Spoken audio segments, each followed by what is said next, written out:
Well, good morning to you. Welcome to Newsviews. I'm Alan Krashesky. Judy Baar Topinka is back in state government after winning nomination and then election for the Illinois Comptroller last year.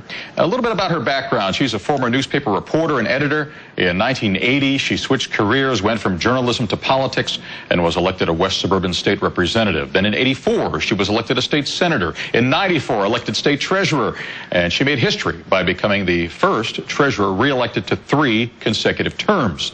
She was chosen Republican state chair and was the 2006 Republican nominee for governor. Now she is the first woman to have served in 2 Illinois statewide elected offices. That would be, of course, treasurer and currently controller. So Judy Baar Topinka is my guest. Congratulations on making a little history once again. Well, it's lovely, except I think people do question why would anybody want to be the fiscal agent to the state of Illinois with all these unpaid bills and debt that we have. Somebody's got to have the nasty job, and apparently you have it. So let's go to this, and I'll ask you. We just had a new fiscal year begin, and I'm sure you have up to the moment where we stand on things.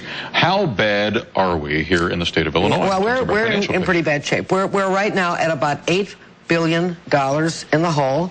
We knew that going in, and none of the tax dollars that were generated by the biggest tax increase in the history of the state of Illinois, 67% increase. None of that money is going toward paying off any of these bills, of which now there are 160,000 bills I have to pay that are still hanging out there. Why is that? Why is none of that money for the tax increase Because it's going to pensions and it's going to Medicaid. And if there's any little crumbs left, maybe I may get some in the office. But I'm just very happy that the legislature has tried to hold the budget, first of all, be very conservative about it, not overreaching, and then also not trying to spend, because they're going to have to cut some more, and everybody's going to hurt on this. But we've got to keep it flat, because it'll give me a chance to play catch-up. If they continue or think in terms of spending, then I can't get ahead of the game here. I can't help pay off these bills. So the tax increase that went into effect at the beginning of the year has been completely absorbed already in that sense? Yes, it's gone. It's already claimed. It's already claimed. I think most people assume that that money is going toward the payment of unclaimed bills here, these bills that have to be paid. Right. That's not so. How do you decide who gets paid first? Is it first in first out, or no? Do you have to use a different type of Well, a lot of it is subjective. For instance, if there are hardship cases, we don't want anybody going out of business or a hospital bellying up or something like that. They call us with some regularity so that we know who is really, really in trouble, and we try and get that taken care of. Sometimes we'll do what's called a sweep, where we try and get the smaller bills, and we'll get 1,000 of them out there at a crack and just pay them all off to get the most number of people paid and vendors paid at the same time.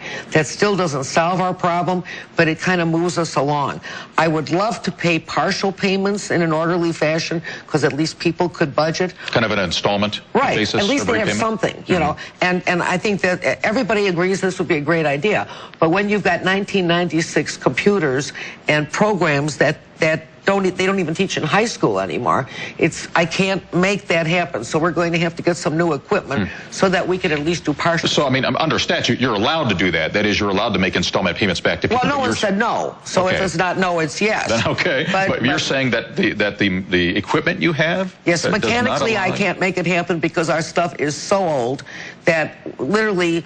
And we are so paper oriented. We're trying to get out of all this paper. We've got tons of paper. I've got canyons of paper in that office with no backup. So if anything happens to that paper, if there were any kind of a tragedy and we would lose that paper, there's no backup. There would be horrendous problems in this. So here we are, though, talking about how it's so difficult to pay bills, but of course to update the computer systems costs money. So how much money would it cost to update the systems in your office? Well, we're going to do it incrementally. You couldn't do it all at one time, because we wouldn't have enough money to do that. I mean, we will take money out of our budget that might have gone for something else and start trying to pick this off and bringing us up to the 21st century. At this point, I'd be happy if we could get to the 20th century.